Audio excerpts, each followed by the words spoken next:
I was 68 years old when I buried my husband of 42 years. But the people sitting in the front row at his funeral? I'd never seen them before in my life. My name is Charlotte Morrison, and I'm coming to you from my home in Portland, Oregon. Before I tell you what happened next, let me ask you something. Where are you watching from today? Drop your city in the comments. I'd love to know who's listening to my story. Now, let me take you back to that devastating week in March. My husband Robert, everyone called him Bob, had suffered a massive heart attack while golfing with his Thursday group. He was gone before the ambulance arrived. 42 years of marriage ended in an instant on the 7th hole of Riverside Country Club. The funeral arrangements were a blur. Our daughter Jessica flew in from Boston, and our son Michael drove up from Sacramento. They helped me choose the casket, pick out Bob's Navy suit, write the obituary. Everything felt surreal, like I was watching someone else's life fall apart. The funeral was scheduled for Saturday at Morrison & Sons. Funeral home, no relation to us, just an unfortunate coincidence that made everything feel even stranger. I arrived early with Jessica and Michael, greeting guests as they filtered in. Bob's golf buddies, our neighbors, people from the community center where we volunteered, familiar faces offering familiar condolences. Then I noticed them. 3 people I'd never seen before walked straight past the guest book and positioned themselves in the front row. Not off to the side, dead center, right where family sits. A woman in her late 50s with severe features and perfectly styled gray hair. A man about the same age, heavyset with cold eyes. And a younger woman, maybe 30, who kept glancing at her phone. I leaned toward Jessica. "Do you know who they are?" She shook her head, frowning. Maybe Dad's work colleagues? But Bob had retired from his engineering firm 8 years ago. These weren't people from his retirement party or Christmas gatherings. I would have remembered them. Throughout the entire service, the 3 strangers sat stone-faced. They didn't cry during the eulogy, didn't bow their heads during the prayer, just sat there, watching everything with an intensity that made my skin crawl. When it came time for people to pay their respects at the casket, the older woman approached me. She didn't offer condolences. Instead, she studied my face like she was memorizing it, then said something that stopped my heart. "We'll be in touch, Charlotte." She knew my name, but I didn't know hers. Before I could respond, the 3 of them left together, walking out before anyone else. I watched through the funeral home windows as they stood by a black Mercedes in the parking lot, talking in a tight circle. The older woman kept gesturing, clearly upset about something. "Mom?" Michael touched my arm. "You okay? You look like you've seen a ghost." I hadn't seen a ghost, but I had a terrible feeling I'd just seen something far worse. People who knew things about my husband that I didn't. I had no idea how right I was. The days after Bob's funeral passed in a fog of casseroles from neighbors and sympathy cards I couldn't bring myself to read. Jessica stayed for 3 days before flying back to her job, and Michael left the following morning. Suddenly, the house that had felt too small for 2 people felt enormous and empty for 1. I tried to keep busy with the mundane tasks of grief. Thank you notes, insurance paperwork, organizing Bob's clothes for donation. Every drawer I opened felt like an invasion of privacy, even though he was gone. His reading glasses on the nightstand, his coffee mug still in the dish drainer, the crossword puzzle book on his side of the couch, a pen marking where he'd stopped forever. But I kept thinking about those 3 strangers. Who were they? How did that woman know my name? What did "we'll be in touch" mean? I got my answer exactly 1 week after the funeral. It was Tuesday afternoon around 2 o'clock. I was sorting through Bob's desk in the study, trying to organize decades of files and paperwork when the doorbell rang. Through the front window's sheer curtain, I could see 2 figures on my porch, the older woman and man from the funeral. My hand froze on the drawer handle. Everything in me screamed not to answer that door, but they'd already seen movement inside. The woman leaned closer to the window, peering in. I took a breath and opened the door, keeping the chain lock engaged. "Can I help you?"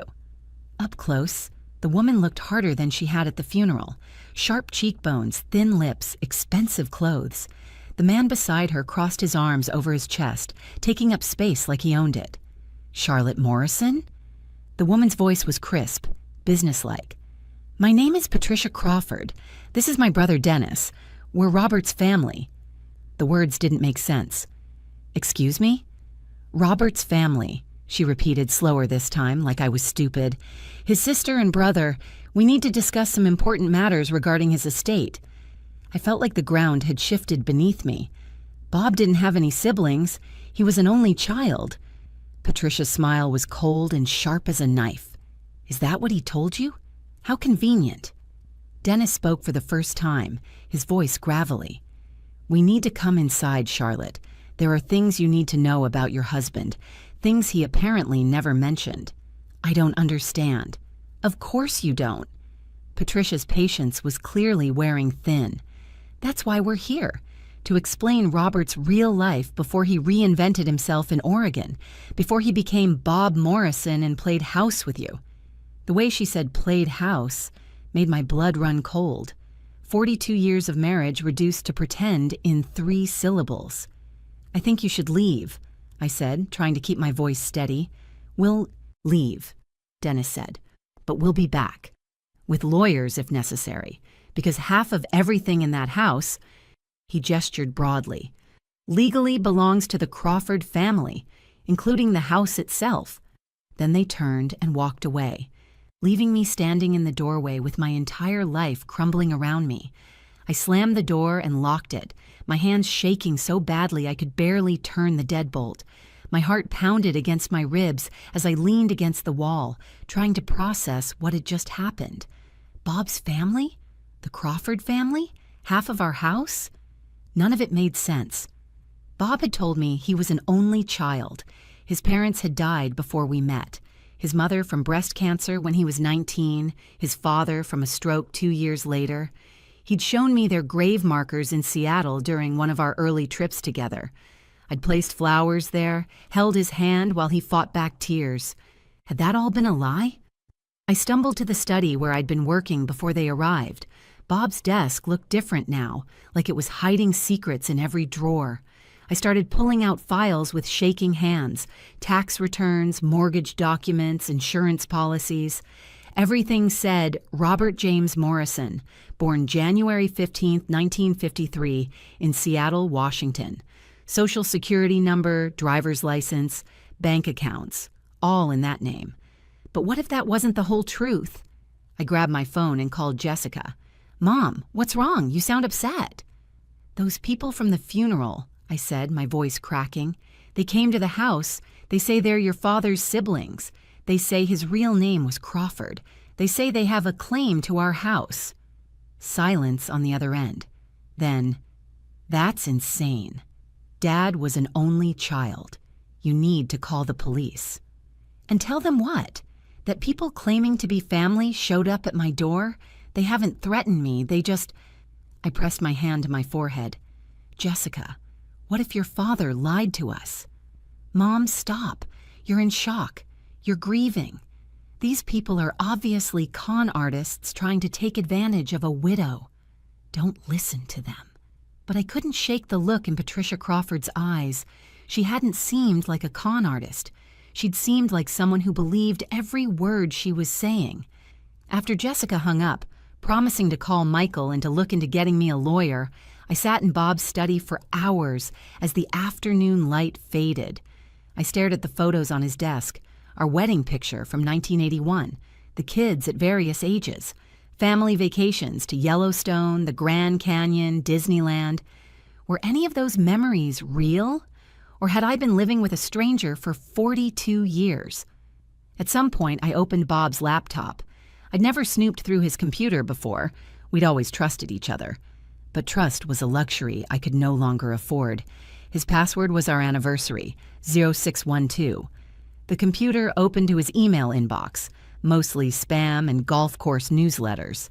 I spent an hour searching for anything connected to Crawford or Patricia or Dennis. Nothing. Then I noticed a folder in his documents titled Seattle 1975. I clicked it open and found a single PDF file, a scanned newspaper article from the Seattle Times, dated April 3, 1975. The headline made my stomach drop. Crawford family patriarch dies in boating accident. Questions remain about missing son. And there, in the grainy photograph beneath the headline, was my husband's face, younger, harder, but unmistakably Bob. My vision blurred as I stared at the screen. The article was short, just a few paragraphs about a wealthy Seattle businessman named Thomas Crawford, who died when his sailboat capsized during a storm on Puget Sound. The article mentioned his surviving family, his wife Margaret, daughter Patricia, son Dennis, and younger son Robert Crawford, who had apparently disappeared 2 weeks before his father's accident and hadn't been seen since. The article ended with a single chilling line. Police are asking anyone with information about Robert Crawford's whereabouts to contact Seattle authorities. I clicked frantically through the folder, looking for more, but that was the only file. Why had Bob kept this? Why had he kept evidence of the life he'd supposedly left behind? I searched Robert Crawford, Seattle, 1975 on my phone. Several more articles came up, each one adding pieces to a puzzle I didn't want to complete. The Crawford family had owned a commercial real estate empire in Seattle. Thomas Crawford's death had been ruled an accident, but there had been speculation about the timing of Robert's disappearance. One article from 6 months later reported that Robert Crawford had been declared legally dead after his car was found abandoned near the Canadian border. The family had held a memorial service. His name was on his father's headstone. But Robert Crawford hadn't died. He'd become Bob Morrison and moved to Portland. He'd met me at a library fundraiser in 1979. We'd married 2 years later. We'd built a life on a lie. I don't know how long I sat there, reading and rereading those articles. At some point, the doorbell rang again. I jumped, my heart racing, convinced Patricia and Dennis had returned. But when I peeked through the window, I saw a young woman, the third person from the funeral. She stood alone on my porch, looking nervous and checking over her shoulder like she didn't want to be seen. Against my better judgment, I opened the door a crack. "Mrs. Morrison?" Her voice was soft, uncertain. "Please don't shut the door. I'm Natalie Crawford, Patricia's daughter. I need to talk to you, but they can't know I'm here." "I don't want to talk to anyone from your family." "I know, I understand. But there are things my mother isn't telling you. Things you need to know before she comes back with lawyers." Natalie glanced over her shoulder again. "Please, 5 minutes. I'm trying to help you." Everything in me said not to trust her, but she looked genuinely frightened, and I desperately needed information. I opened the door and let her inside. Natalie rushed in and immediately moved away from the windows. "My mother and uncle don't know I'm here. They think I drove back to Seattle. But I stayed because this whole thing feels wrong. Your mother says she's Bob's sister." "She is. Robert Crawford was her younger brother. But the story she's telling you about coming for his estate, that's not the whole truth." Natalie took a shaky breath. "Mrs. Morrison, my grandfather died under suspicious circumstances, and my mother has always believed Robert was involved." I felt like the walls were closing in. "What are you saying?" Natalie's hands twisted together nervously. "In 1975, my grandfather, Thomas Crawford, fell off his sailboat during a storm and drowned. But here's what my mother never told the police. 2 weeks before that happened, she overheard my grandfather and Robert having a massive fight in my grandfather's study. She was only 23 at the time, but she heard everything. What were they fighting about? Money. Control of the company.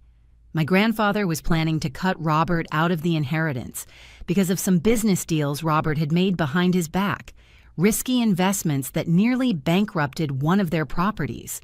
My grandfather called him reckless and said he'd never let Robert touch the family business. I sank onto the couch, trying to process this. And then your grandfather died. And Robert disappeared the same week, before anyone could question him. The police investigated, but there wasn't enough evidence. Robert's car turned up abandoned near Canada. Everyone assumed he'd either run away out of guilt or... She paused. Or taken his own life out of shame. But he didn't. No, he came here, changed his name, started over. Natalie sat down across from me. Mrs. Morrison, I've spent the last week going through old family papers my mother keeps in storage. I found something. Can I show you? She pulled out her phone and opened a photo.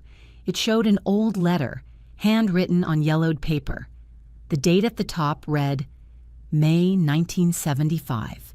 This is a letter Robert wrote to his mother a month after he disappeared.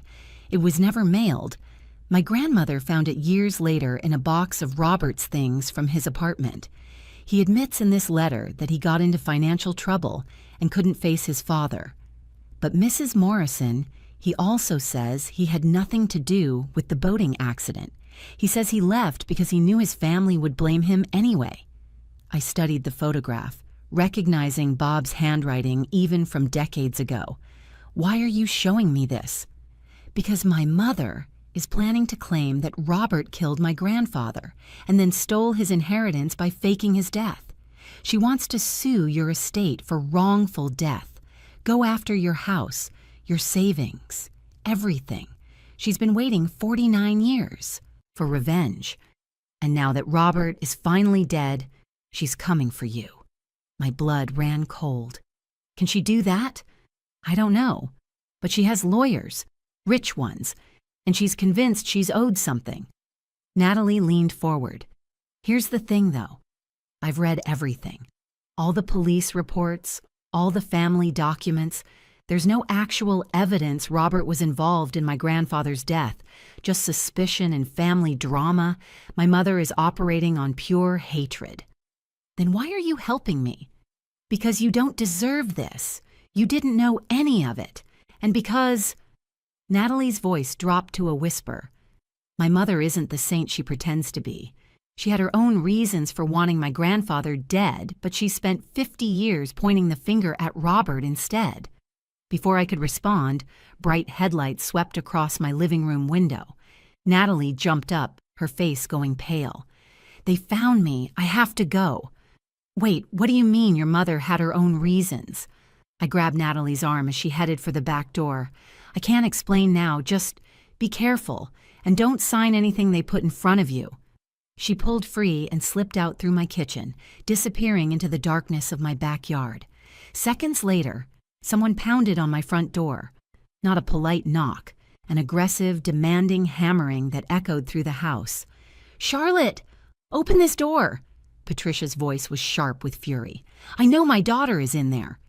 I took a breath, steadied myself, and opened the door with the chain still on. Patricia stood there with Dennis behind her, both of them radiating anger. Where is Natalie? I don't know what you're talking about. Her car is parked 2 blocks away. We tracked her phone location to this address. Patricia's eyes were wild now, nothing like the controlled woman from earlier. What did she tell you? She didn't tell me anything. Nobody's been here. Dennis pushed forward. You're lying. That little traitor has been feeding you stories, hasn't she? Trying to make us look bad? I'm calling the police, I said firmly. You need to leave my property. Call them. Patricia's laugh was harsh. Call them and I'll tell them you're harboring evidence about a murderer. That's right, Charlotte. Your precious husband was a killer. He murdered my father and stole 50 years of life that he didn't deserve. Every day you spent with him was built on my family's blood money. The venom in her voice shook me, but I held firm. You have no evidence of that. I have enough. And I have lawyers who'll tear apart everything Robert Morrison built. By the time I'm done, you won't have a roof over your head. She stepped closer, her face nearly pressed against the gap in the door. He took my father from me. Now I'm taking everything from you. I slammed the door in her face and locked it, then immediately called 911. The police arrived within 10 minutes. Patricia and Dennis were still in their Mercedes, parked across the street. 2 officers spoke with them, while a third took my statement on the porch. Ma'am, have these people threatened you? Officer Rodriguez asked, his pen poised over his notepad. They've demanded access to my house and made claims about my late husband. They're harassing me during my grief. I wrap my arms around myself. I want them to stay away from my property. After 20 minutes of back and forth between the officers and the Crawfords, Patricia and Dennis finally drove away. But not before Patricia rolled down her window and called out, "See you in court, Charlotte." After the police left, I triple-checked every lock in the house. Then I went back to Bob's study and kept digging. If Patricia Crawford wanted a war over the truth about Bob's past, she was going to get one. But I wasn't going to fight blind. If you're enjoying this story, please hit that subscribe button. I'm going to need all the support I can get for what happened next. I spent the entire night going through every file in Bob's desk, every box in our attic, every hidden corner of our life together. And I found something that changed everything. At 3 a.m, exhausted and desperate, I pulled down the attic stairs. Bob and I had stored 42 years of memories up there. Christmas decorations, baby clothes, tax returns from decades ago. I'd been putting off sorting through it all, but now I had no choice. I dug through box after box, old photo albums, Jessica's school papers, Michael's Little League trophies, normal family stuff that made my heart ache for the life I thought I'd had. Then I found a metal lockbox shoved behind a broken lamp in the far corner, covered in dust. It wasn't locked. Inside were documents I'd never seen before. Bob's original birth certificate showing Robert James Crawford, a passport from 1975 in his real name, and a thick manila envelope marked Thomas C. Final Documents. My hands trembled as I opened the envelope. Inside were letters, dozens of them, written in Bob's handwriting, all addressed to his mother but never sent. They chronicled his first months in Portland, his fear, his guilt, his desperate hope that his family would understand why he'd left. But it was the last letter that broke my heart. "Mom, I know you'll never forgive me for leaving after Dad's death, but I need you to know the truth. Dad didn't die because of the storm. He went out on that boat to kill himself. I saw the note he wrote the night before. He was drowning in debt from Patricia's husband's failed ventures, debts he'd guaranteed with his own name to protect her. Dennis had been stealing from the company for years, and Dad had just discovered it. The whole empire was collapsing, and Dad couldn't face the shame. He told me in his note that he loved us all, but he couldn't watch everything he built get destroyed. He asked me not to tell Patricia and Dennis the truth because he wanted them to remember him with pride. Then he went out on that boat alone during a storm warning. By the time I found the note, he was already gone. I tried to stop him, Mom. I swear I tried. But Patricia blamed me anyway, and I couldn't defend myself without destroying Dad's memory. So I left. I'm sorry. Robert. I read it 3 times, tears streaming down my face. Bob hadn't killed his father. Thomas Crawford had taken his own life. And Bob had carried that terrible secret alone to protect his father's legacy, while his own family destroyed his name. The next morning, I called the lawyer Jessica had found for me, a sharp estate attorney named Helen Vance who specialized in family disputes. I brought her everything: the newspaper articles, Natalie's information about the letter to Bob's mother, and most importantly, Bob's own letter explaining the truth. Helen spread the documents across her conference room table, reading in silence. When she finally looked up, her expression was grim. "This is going to get ugly," she said. "Patricia Crawford has already filed a civil suit claiming your husband defrauded the Crawford estate. She's asking for 50 years of what she calls wrongful inheritance. Essentially, half of everything you and Bob built together. Can she win? Not if we fight back. But Charlotte, you need to be prepared. This will expose things about your husband's past. It will be painful. I don't care about the pain anymore. I care about the truth." Helen filed our response 2 weeks later. We didn't just deny Patricia's claims. We went on the offensive. We included Bob's letter about Thomas Crawford's suicide, witness statements from people in Portland who'd known Bob for decades, and a detailed timeline proving that Bob had built his life through his own hard work, not stolen money. We also subpoenaed the Crawford family's financial records from 1975. That's when things got interesting. Turns out Natalie was right about her mother. The records showed that Patricia's husband, Lawrence Cunningham, had invested heavily in a real estate scheme that collapsed in early 1975, using Thomas Crawford as a guarantor. When the deal went south, Thomas was suddenly liable for $3 million in debt. Patricia had known. She'd known her husband's failures were destroying her father, but she'd never told the family, and after Thomas died, the life insurance paid off most of that debt. Convenient. Helen scheduled depositions. Patricia was forced to testify under oath. So was Dennis, who it turned out had been embezzling from Crawford Properties for years, exactly as Bob's letter had said. The night before my own deposition, Natalie called me. "Mrs. Morrison, I thought you should know. My mother is planning to withdraw the lawsuit." "What?" "Her lawyers told her she's going to lose. Badly. And if this goes to trial, the whole family's dirty laundry comes out. Dennis could face criminal charges. My mother could be implicated in insurance fraud." Natalie's voice was soft. "She's going to drop it, but she'll never admit she was wrong. She'll tell everyone you bought your way out of it." "I don't care what she tells people. I care about protecting what Bob and I built." "I know. That's why I'm calling. Because there's one more thing." She paused. "I found the suicide note. The original one Robert mentioned in his letter. My grandmother kept it hidden in a safe deposit box. She never wanted Patricia or Dennis to know what really happened. When my grandmother died, the box passed to me. Can you send it to my lawyer?" "I already did. It's postmarked today. Mrs. Morrison, Robert was telling the truth. My grandfather's note says everything. He apologized to his children, explained his financial situation, and specifically asked Robert not to blame himself because you were the only one who tried to stop me." Her voice cracked. "My mother has spent 50 years hating the wrong person."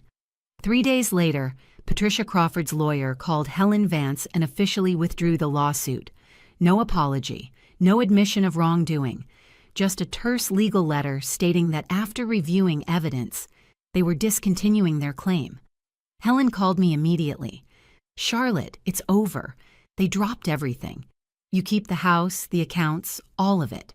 They're not getting a penny." I should have felt relief. Victory, even.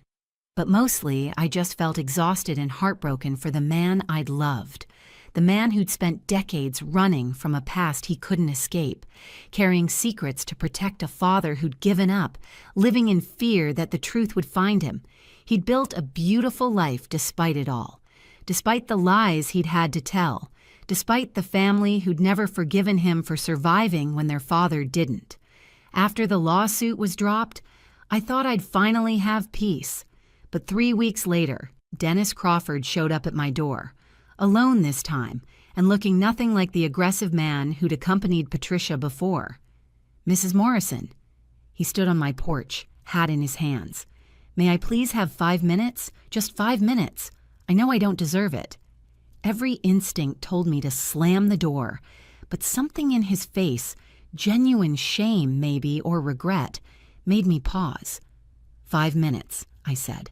"On the porch. The door stays open." He nodded, accepting the terms. "I came to apologize. Not because my lawyer told me to, not because I'm trying to get anything, just because it's the right thing to do." He took a shaky breath. "I was stealing from my father's company in 1975. Robert knew. He caught me and confronted me about it. I begged him not to tell our father, promised I'd pay everything back, but Robert said he couldn't keep that kind of secret." "So you let him take the blame for your father's death?" "Yes." Dennis's voice broke. "I knew Robert didn't kill Dad. Deep down, I always knew. But it was easier to let Patricia believe he did. Easier to let him be the villain so I didn't have to face what my stealing had done. Dad died because of the financial pressure I'd helped create. Why are you telling me this now? Because I've been living with guilt for 50 years, and it's eating me alive. Because my brother rebuilt his life into something good, and I tried to destroy it even after he was dead. And because..." He pulled out an envelope from his jacket.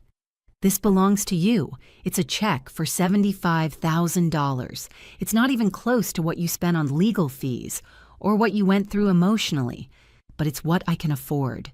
Please take it." I stared at the envelope. "I don't want your money." "I know, but I need you to take it anyway. I need to do one decent thing after 50 years of being a coward." His eyes were wet. "Robert was a good man. He was always the good one. And he loved you. I could tell from the life he built. I'm sorry I tried to take that away from you."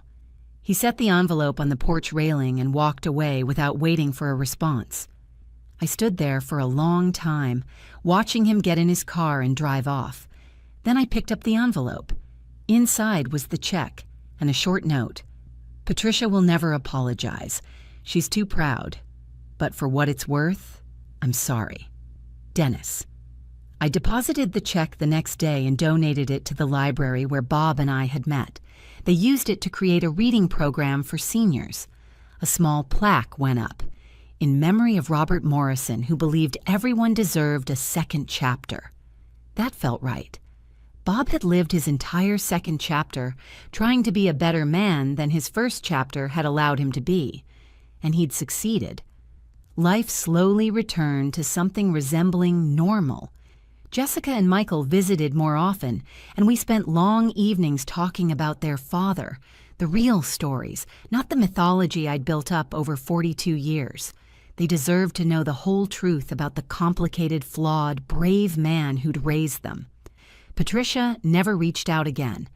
According to Natalie, she moved to Florida shortly after the lawsuit was dropped and refuses to discuss Robert to this day. Some people, I learned, would rather cling to their hatred than face uncomfortable truths. Natalie and I stayed in touch. She sent me copies of the photos she had of young Robert, before he became Bob, before he fled Seattle, when he was just a 22-year-old kid trying to navigate impossible family dynamics.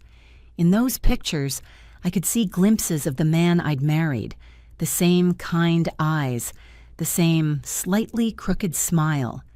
6 months after the lawsuit ended, I finally finished going through Bob's study. In the bottom drawer of his filing cabinet, I found one last letter, this one addressed to me, dated just 3 weeks before he died. "Charlotte, if you're reading this, I'm gone. I'm sorry for the secrets I kept. I'm sorry for the life I left behind in Seattle and the lies I had to tell to build a new one. But I'm not sorry for finding you. You were the best part of my second chance. Everything good I did, everything decent I became, started the day I walked into that library fundraiser and saw you arguing with the event coordinator about the placement of the dessert table. You were magnificent. You still are. Don't let anyone make you doubt the life we built together. It was real. All of it. Every moment. If my past comes back to haunt you, and I fear it might, please know that I never stopped being the man you married. I just became him in Portland instead of Seattle. I love you. I'm sorry. I always will." "Bob," I cried when I read it. Not sad tears this time, just tears of acceptance. Bob had been right. Our life together had been real. The house we'd bought, the children we'd raised, the quiet evenings reading side by side on the couch. None of that was a lie just because he'd changed his name. Today, I'm still in my house, still volunteering at the library, still living the life Bob and I built together, one day at a time. The strangers who showed up at his funeral tried to take that away from me. They claimed I'd been living with a murderer. They said everything I knew was a lie, but they were wrong. I was married to a man who made mistakes, carried impossible secrets, and chose every day to be better than his worst moment. A man who protected his father's memory at the cost of his own. A man who built something beautiful out of the ashes of his old life. That's who Bob Morrison was. That's who I choose to remember. And nobody, not Patricia, not Dennis, not the past, can take that truth away from me.